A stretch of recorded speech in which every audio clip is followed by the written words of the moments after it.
Bonjour à tous. Aujourd'hui, on se penche sur une prévision assez radicale pour le marché des actifs numériques à l'horizon de 2026. L'idée de fond, c'est que l'ère un peu sauvage de la crypto, c'est fini. On entrerait dans une toute nouvelle phase, une phase dominée par les grands investisseurs, les institutions. Alors qu'est-ce que ça change concrètement? C'est ce qu'on va décortiquer ensemble. Alors, pour comprendre tout ça, on va commencer par s'attaquer à un mythe tenace, le fameux cycle de 4 ans. Est-il vraiment mort? Ensuite, on verra les deux grands moteurs, les deux piliers qui portent cette nouvelle ère. Puis on passera aux choses sérieuses, les grands thèmes d'investissement qui émergent.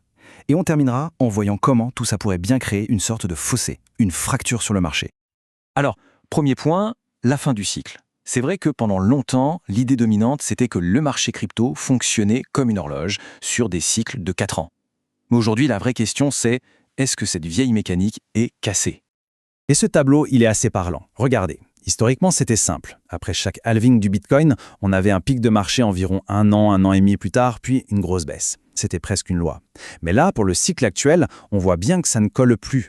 On a dépassé ce fameux délai de 1,5 ans et la probabilité d'une grosse chute est jugée faible. La projection pour 2026, ce n'est plus une correction, mais au contraire la possibilité de nouveaux sommets historiques. Ok, donc si l'ancien modèle ne tient plus, qu'est-ce qu'il remplace? Qu'est-ce qui pilote le marché maintenant? L'analyse met en avant deux forces majeures, deux véritables piliers. Le premier pilier, il est macroéconomique. Pour faire simple, les dettes publiques augmentent partout dans le monde. Et face à ça, il y a un risque que les monnaies traditionnelles, comme l'euro ou le dollar, perdent de leur valeur sur le long terme. C'est ce que montre ce tableau. Cette situation, cette incertitude sur l'inflation, ça pousse de plus en plus d'investisseurs à s'intéresser à des actifs qui sont par nature rares et dont l'émission est prévisible, comme le Bitcoin par exemple. Et le deuxième pilier, c'est la clarté réglementaire. C'est un point absolument crucial. On sort de l'époque du Far West financier où tout était un peu flou. Maintenant, des règles claires commencent à être établies.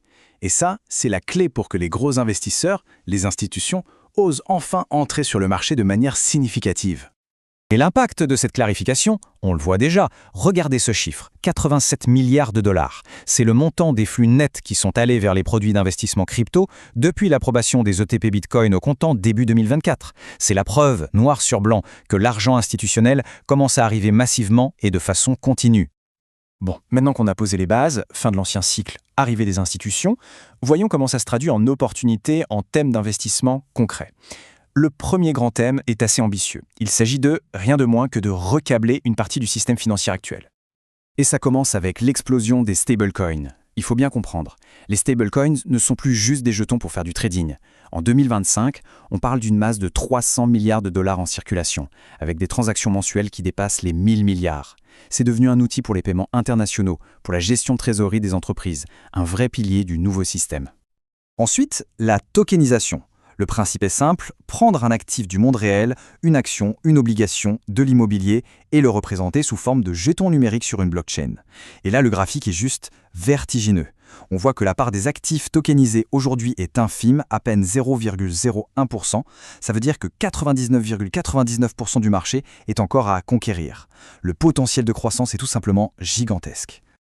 Et pour rendre ça plus concret, voici quelques exemples d'actifs liés à ces thèmes. Pour la tokenisation, on pense forcément à des projets comme Link ou ETH. Pour la croissance des stablecoins, des blockchains comme Ethereum, Tron, Solana ou BNB Chine sont au cœur du réacteur. Et bien sûr, dans un contexte d'incertitude monétaire, des actifs comme BTC ou ETH sont vus comme des alternatives. Allez, on change de registre. Après la finance, passons à la deuxième grande vague de thèmes, celle des technologies émergentes, là où la blockchain vient apporter des solutions à des problèmes tout neufs. Et le sujet du moment, c'est évidemment l'intelligence artificielle. Le problème avec l'IA, c'est sa centralisation. Quelques très grosses entreprises contrôlent tout. Et c'est là que la blockchain a un rôle à jouer. Elle peut apporter de la transparence, de la confiance et garantir la propriété intellectuelle. On parle même d'une future économie des agents, où des IA pourraient échanger des services et des données de manière autonome et sécurisée grâce à des plateformes décentralisées.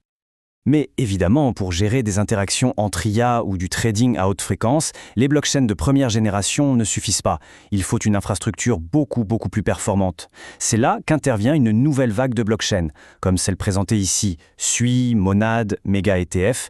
Elles sont conçues dès le départ pour la vitesse et l'efficacité à très grande échelle. Et là encore, on peut associer des projets spécifiques à ces thèmes. Pour le croisement IA et blockchain, on peut citer Tao ou Nier. Pour l'infrastructure, on vient de parler de SUI ou Mega. Et il ne faut pas oublier un aspect qui devient de plus en plus critique à mesure que tout se numérise, la confidentialité, avec des projets comme ZEC ou AZTech. Ok, on arrive au dernier grand groupe de thèmes, et celui-ci montre bien que l'écosystème devient plus mature. Fini le temps des promesses en l'air, maintenant on se concentre sur l'utilité réelle et sur des modèles économiques viables. Et ça, c'est un changement de mentalité radical. Les institutions, quand elles arrivent, elles n'investissent pas sur un simple mime. Elles analysent les fondamentaux. Comme le montre ce schéma, elles regardent les frais de transaction générés par une blockchain comme si c'était les revenus d'une entreprise. Elles cherchent des protocoles qui génèrent du cash, qui ont un modèle économique durable. C'est aussi simple que ça. Autre signe de maturité, le staking. Maintenant que les régulateurs ont donné leur feu vert, notamment aux États-Unis, le staking va probablement devenir la norme pour les fonds d'investissement. Pour eux, c'est une façon de générer un rendement sur les actifs qu'ils détiennent, un peu comme un dividende. Et ça va mécaniquement augmenter la demande pour ces actifs. Et on termine avec les projets qui illustrent cette maturité. On a des protocoles de finance décentralisée, la DeFi, qui ont fait leurs preuves comme AVE ou Uni, des blockchains qui génèrent des revenus substantiels comme Solana ou Ethereum, et bien sûr les plateformes qui facilitent le staking pour tout le monde comme LDO. Alors, un point important avant de conclure. Dans tout ce bruit, il faut savoir faire le tri. L'analyse suggère qu'il y a des fausses pistes, des sujets dont on parle beaucoup mais qui n'auront probablement pas d'impact majeur d'ici 2026. L'informatique quantique, par exemple, c'est encore trop loin. Les vrais moteurs, les sujets qui comptent maintenant, c'est l'accès institutionnel, la conformité réglementaire et la génération de revenus durables. Et tout ça, tous ces changements, nous amènent à une conclusion assez radicale sur l'avenir du marché. L'idée, c'est que l'arrivée des institutionnels ne va pas profiter à tout le monde de la même manière. Ce n'est pas une marée qui va soulever tous les bateaux. Au contraire. Comme le dit cette citation, ça va créer des distinctions plus nettes. En gros, il y aura une fracture. Et ça nous laisse avec une question finale, une question essentielle. Le paysage est en train d'être complètement redessiné par l'arrivée du capital institutionnel et de la réglementation. On voit se dessiner un fossé. La grande question pour les années à venir sera donc quels sont les actifs numériques qui réussiront à traverser ce fossé pour entrer dans cette nouvelle ère et quels sont ceux qui resteront de l'autre côté. Si tu veux avoir accès à la note que j'ai donnée à ce token dans mon rapport d'analyse, check la description.